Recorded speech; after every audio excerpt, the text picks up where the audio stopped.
In September 1622, deep in the heart of the Caribbean Sea, a massive Spanish galleon, the Nuestra Señora de Atocha, sliced through the waves. On board was a treasure so vast it dwarfed every other ship of its time, a king's ransom in gold, silver, and precious jewels. But the sea is a force of nature. A violent storm swallowed the ship whole, dragging it and its fortune, worth hundreds of millions of dollars today, into the crushing depths. For centuries, it was the ultimate ghost story. The Atocha had vanished into thin air, its location a complete mystery, a secret the ocean refused to give up, until the 20th century, and the birth of an American named Mel Fisher. Some called him a madman. Others said he was just chasing a mirage. But Fisher had a fire in his soul.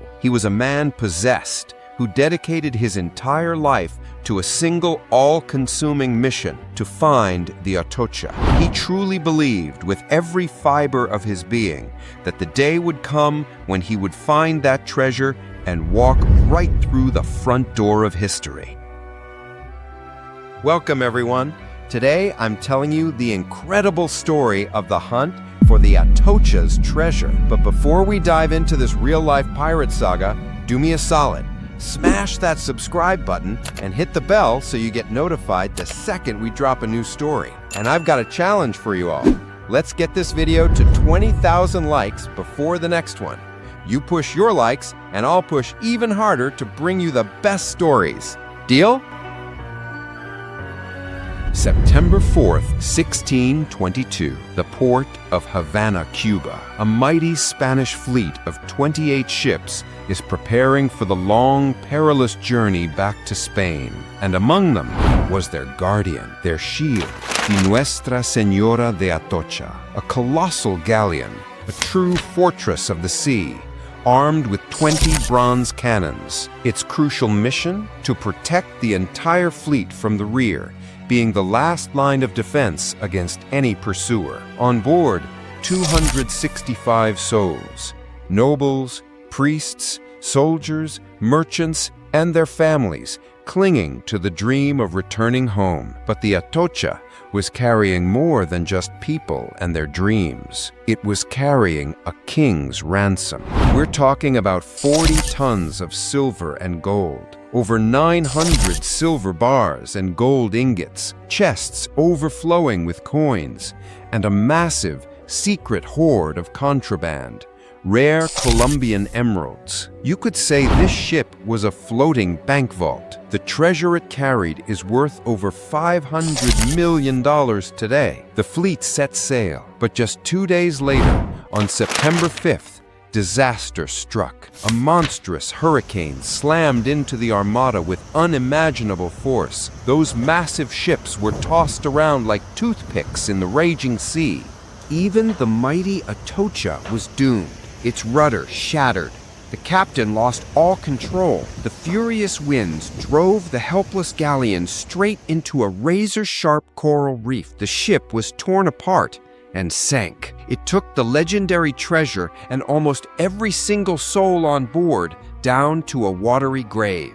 Out of 265 people, only 5 survived. They clung for dear life to the ship's mizzenmast, the only part of the wreck that remained above the surface. But the story doesn't end there. Just 1 month later, a second, even more powerful hurricane struck. It smashed what was left of the Atocha's hull, scattering the debris and burying the treasure under centuries of sand and sea. And from that moment, the legend of the Atocha was born, the greatest lost treasure the ocean had ever swallowed. The tragedy of the Atocha faded into legend.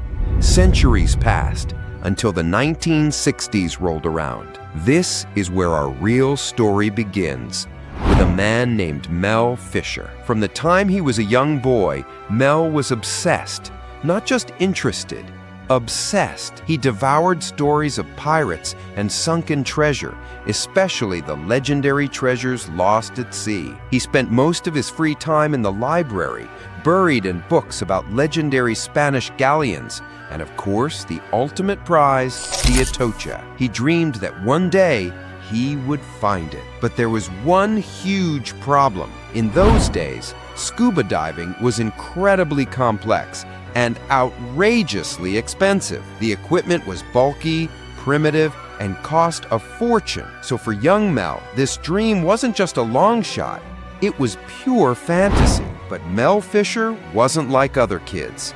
The moment he turned 12 years old, he decided to take the first crazy step toward his dream. He wasn't going to wait. He got a massive bucket, cut a hole in it, and sealed a glass porthole over the hole. He connected this makeshift diving helmet to a hose that ran up to the surface, where his friend stood, pumping air into it using a bicycle tire pump. Believe it or not, it actually worked. For a few minutes, he was living his dream, breathing underwater. But then, disaster.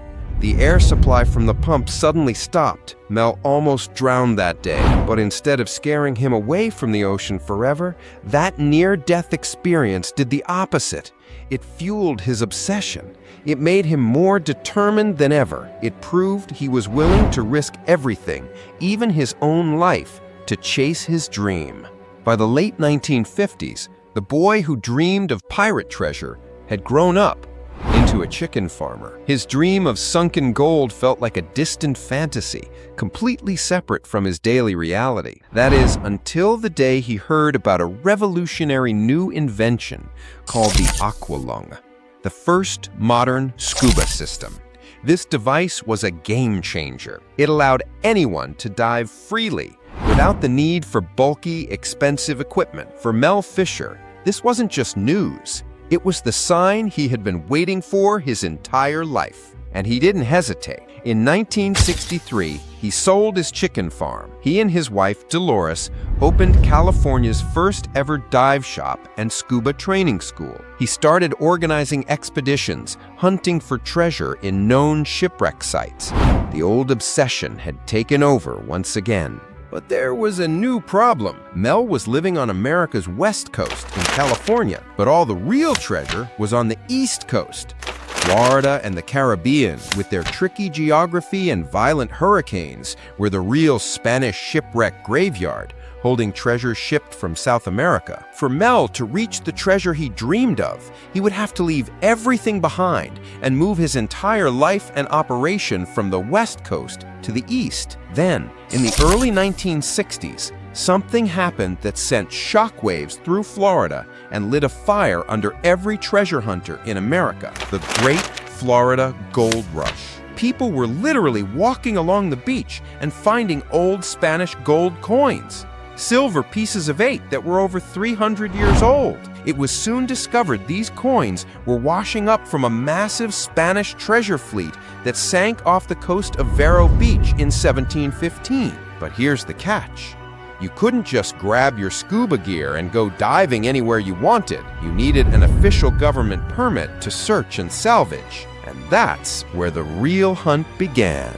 At this point, Mel Fisher had started building a reputation as a serious treasure hunter. So the man who held the official permit for that 1715 shipwrecked area made him a tempting offer. Mel could dive the site, and any treasure they found would be split 50-50. For Mel, this was it, the chance of a lifetime, an opportunity to turn his childhood obsession into his actual profession. But, as we said, there was a massive catch. Mel was living on the West Coast. Accepting this deal meant he had to sell everything he owned, pack up his wife and 4 kids, and move them 2,600 miles across the country, away from the only home they'd ever known. It was an insane risk.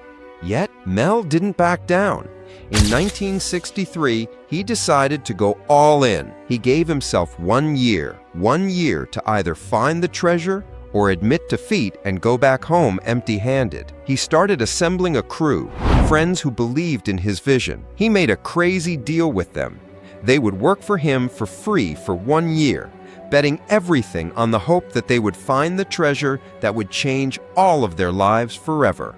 When Mel Fisher arrived in Florida in 1963, he didn't just bring enthusiasm. He brought a technological secret weapon. One of his crew members was an electronics expert. He had built a miniature version of a device used in World War II called a magnetometer. This device had a sensor that was towed underwater and could detect the unique magnetic signature of metal, like the cannons and treasure of a sunken galleon. Mel was convinced this machine would be the key to unlocking the secrets of the deep. But unfortunately, the first few months of the search were a total bust. And the problem wasn't the machine.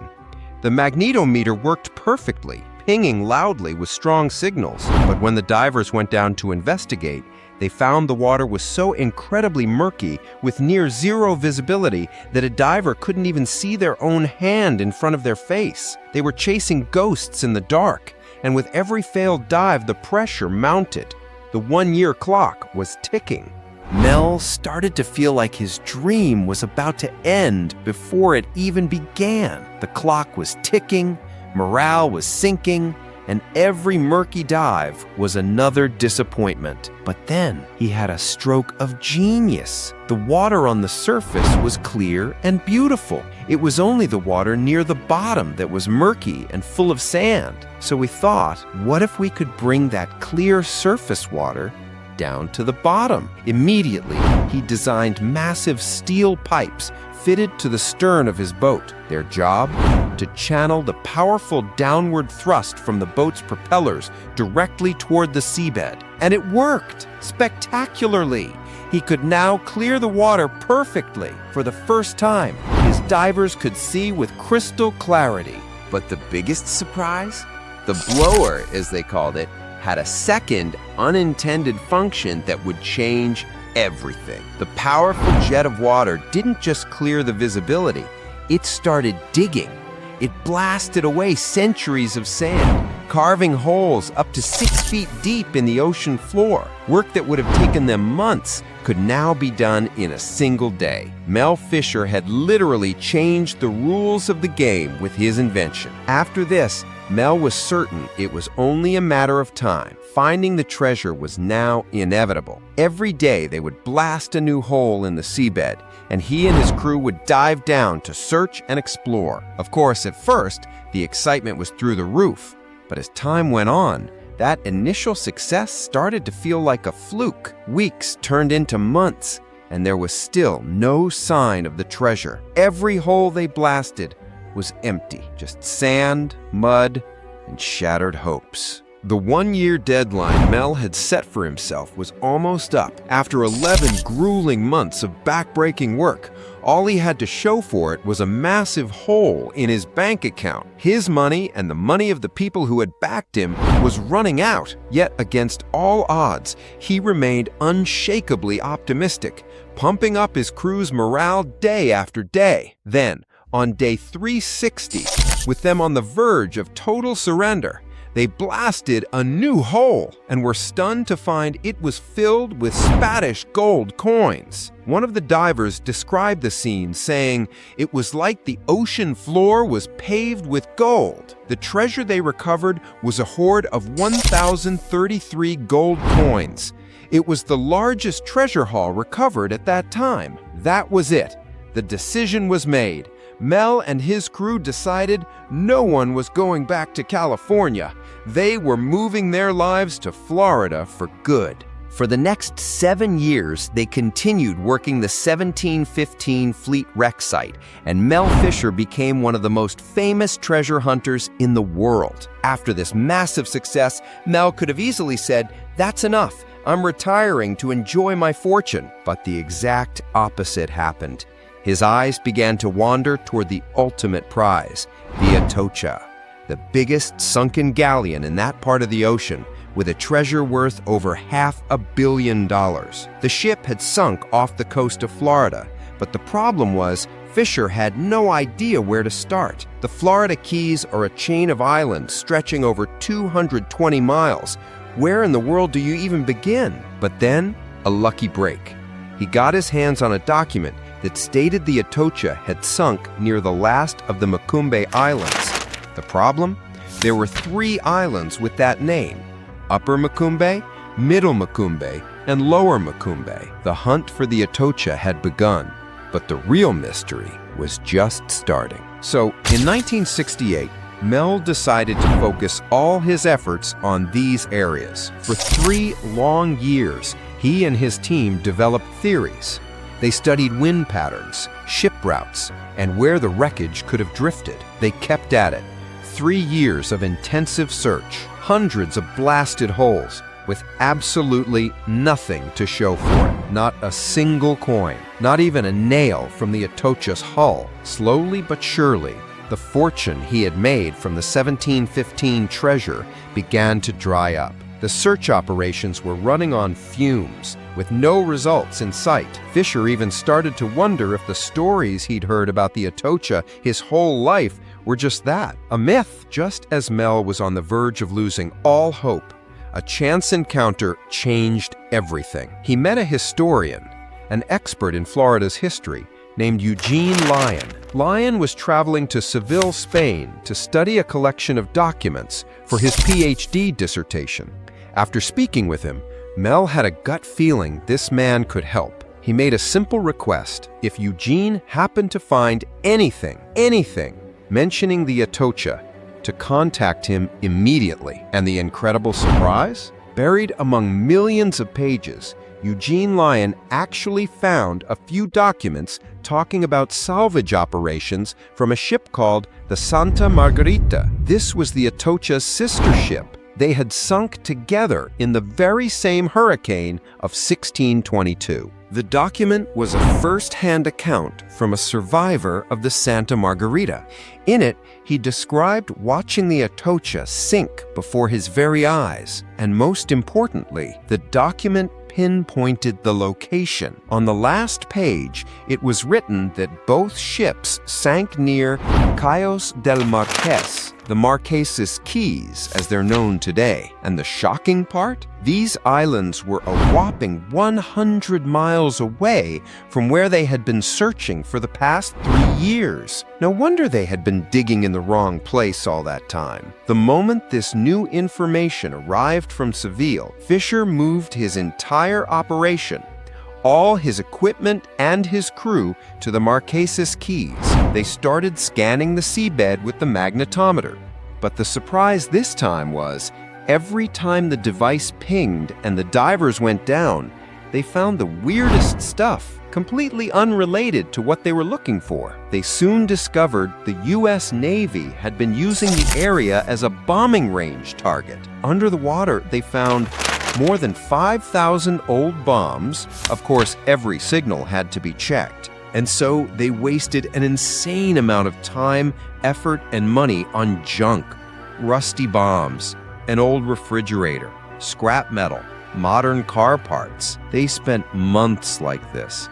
Costs of their operations skyrocketed to over $200,000. At a certain point, they didn't even have enough money to buy food for the crew. They were surviving on fish they caught themselves. It was at this moment Fisher knew he couldn't go it alone anymore. He needed an investor. He decided to make a crazy move. He would sell shares in the treasure that he hadn't even found yet. But the problem was, how do you convince people to buy a fish in the sea or gold in the water? Especially when you have zero physical proof, not a single coin. Nevertheless, he put the shares on the market, and not a single investor was interested. After months of grueling search, by the summer of 1971, Mel and his team had scanned over 100,000 square miles of ocean floor. Then, one day, a diver burst to the surface, screaming with excitement, "I've found a massive anchor down there!" The whole team scrambled to the spot, and there it was, a gigantic, ancient Spanish anchor. Its shank was over 17 feet long, and the ring at the top was so large a diver could swim right through it. The moment Fisher saw it, he felt a jolt of certainty and declared, "This is the Atocha." But the rest of the crew was still skeptical. There could be hundreds, maybe thousands of anchors like this in the area. They needed proof. So they started searching for more evidence. They began clearing the sand around the anchor until they found small, black, rock-like lumps covered in crust. When they cleaned one off, they discovered it was an ancient silver coin stamped with the seal of King Philip IV. But the real proof was in the dates. The Atocha, as we know, sank in 1622. If they found any coin dated after that year, it couldn't be the Atocha. But when they checked the coins, every single one was dated between 1616 and 1621. This was the undeniable proof. This anchor was the Atocha's anchor, the first real clue that would lead them to the motherlode. The very next morning, Fisher took his blower and started clearing the sand around the anchor, hoping to find more hidden proof that this was indeed the Atocha. Almost immediately, one of the divers spotted a thick gold chain, about 6 feet long, gleaming on the seabed. When Fisher saw it, his mind was blown. Finally, here was something tangible, something he could show to investors to prove they were just steps away from the motherlode. Sure, he couldn't definitively prove the chain was from the Atocha, but it was real, solid gold, and it worked. Investors finally started pouring money into the search, funding the next phase, the hunt for the main treasure trove. Now the anchor itself became their map. It held the secret to where the ship was during the hurricane. The ship would have been tied to the anchor by a massive rope. When that rope snapped, the hurricane would have pushed the ship in a specific direction. How could they tell that direction? By the anchor's position. The flukes, the pointed ends of the anchor, were dug into the seabed, pointing northwest. This meant the ship was being pulled in the opposite direction, southeast. Following this logic, Fisher and his team began a systematic search, moving southeast from the anchor. At first, things looked promising. They found a handful of silver coins, some ancient navigation tools like an astrolabe, but as time went on, it became frustratingly familiar. They'd blast a hole and find nothing. They spent years following this trail of breadcrumbs, while the main treasure remained hidden in the vastness of the ocean. After 3 more grueling years of searching, the team's morale had hit rock bottom. Then, on May 25, 1973, about 200 yards from the anchor site, the team found 1,460 Spanish silver coins. The hoard was so massive, they nicknamed the spot the Bank of Spain. And most importantly, when they examined the coins, not a single one was dated after 1621. The ship sank in 1622, just 1 year later. This was the strongest proof yet that they were on the right trail. The team's spirit was instantly reignited, and they pushed forward with renewed energy. About 2 months later, they found 3 silver bars. Each one weighed a staggering 80 pounds. Just these 3 bars were worth over $100,000. Each bar was stamped with Roman numerals, like a serial number. If these numbers matched the official cargo manifest of the Atocha, it would be the final, undeniable proof Fisher had been waiting for.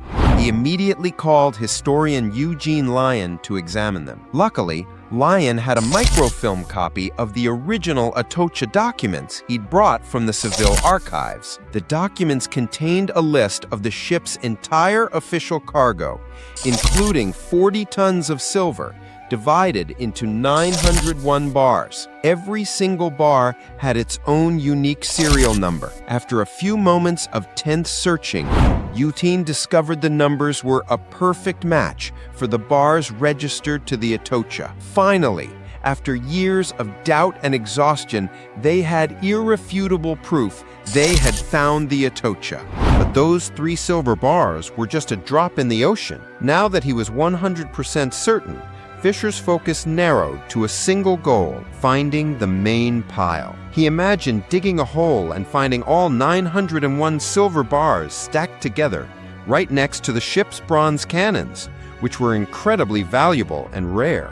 To motivate the team, he offered a $10,000 bounty to the first person to find a bronze cannon from the Atocha. But the problem was, it wasn't that simple. They kept searching, mile after mile, with no sign of the cannons or the main treasure. This went on until July 1975. His son, Dirk, decided to follow a hunch. Instead of sticking to the slow, methodical search pattern, he made a huge leap forward along the predicted trail and dove down to search himself. After a short while, they heard him screaming. At first, they thought something was wrong, that a shark had attacked him. But when they looked, they saw him waving frantically, yelling, "Cannons! Cannons!" They rushed down after him and were stunned to find 5 bronze cannons, all lying together. This was the moment Fisher realized he had finally reached the priceless motherlode. But on the very same night they were celebrating this incredible achievement, one of their support boats capsized and sank. His son, Dirk, his wife, Angel, and a diver who was with them all died. Joy turned into unspeakable tragedy. If there was ever a single moment Fisher thought about giving up, it was the day after this catastrophe. The dream he had chased for years turned into a nightmare overnight. Of course, after what happened, the treasure lost all meaning in his eyes. They stopped everything and returned to shore. They spent 2 full months away from the sea, trying to process the immense loss. Everyone was seriously thinking, should they even continue? In the midst of their grief, Fisher began to see things differently. He saw it as finishing his son's dream, which had also been his own. His son was the one who found the cannons. He was the one who gave them the first real trail to follow. He had believed in the treasure just as much as his father did. From that moment, Fisher gathered his strength, and he and the team made a decision. They would continue. They returned to the site of the cannons, fully expecting to find the main treasure pile right there. But when they dove down, they found nothing. The trail Dirk had given them was real, but it was incomplete. The journey was far from over. 8 long years passed, years of spending enormous amounts of money with nothing to show for it. Then, in 1983, a new breakthrough happened. Fisher's younger son, Kane, and a diver named Andy Matracci, while working in an area a bit off the original search line, found an old, hand-wrought iron spike. Andy plotted its location on the map and drew a line connecting it back to the cannons. They discovered the line ran at a slight angle to their old search pattern. They thought, let's just follow this new line and see where it leads.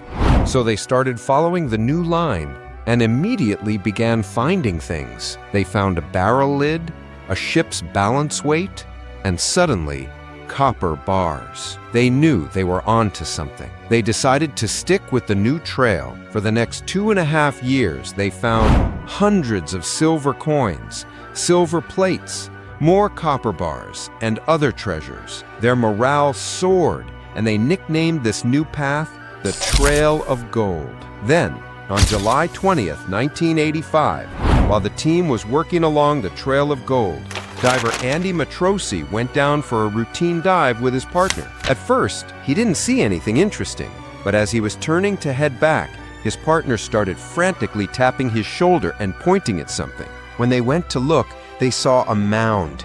It was about 3 feet high, 75 feet long, and 20 feet wide, and it was made entirely of silver bars. Andy was staring at the main treasure pile of the Nuestra Señora de Atocha. After 16 years of searching, heartbreak, and struggle, Mel Fisher's dream had finally come true.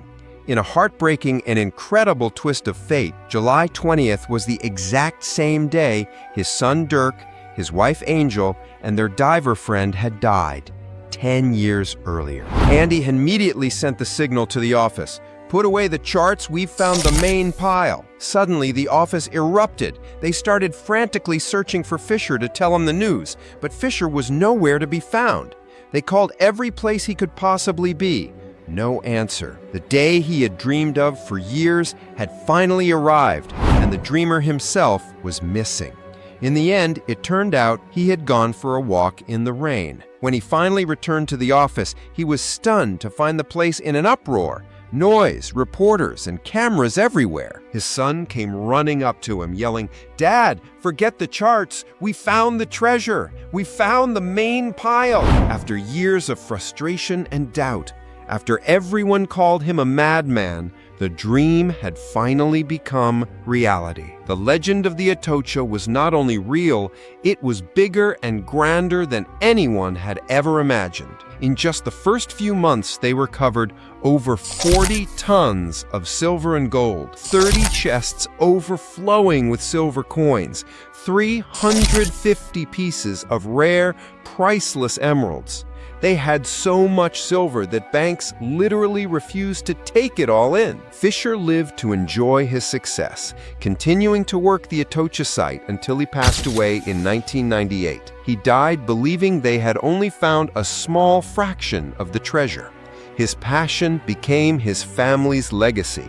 His children and grandchildren continued the search, and they are still working the site to this day. They know there are more emeralds down there. Fisher often spoke of a letter he'd found, written by a passenger on the Atocha, to his brother in Spain. In it, he mentioned shipping a chest of emeralds weighing 70 pounds. To this day, they haven't found a single emerald over 6 pounds. The value of that missing chest alone could be worth nearly $1 billion. And that's not even counting the rest of the ship's undiscovered treasure. So the hunt for the Atocha is not over. Every single day, Fisher's grandchildren dive into the ocean with the same passion and hope, striving to fulfill their grandfather's dream of finding the Atocha's complete treasure. And with that, we've reached the end of our story. I want to hear from you. If you have a story you want me to tell, drop it in the comments below. The idea that gets the most buzz, I will make it happen, inshallah. Now show me some love. Subscribe, like, comment, do all that good stuff. And share this video with anyone you think would love this story. I'll see you next time with a story even more incredible than this one. Peace out.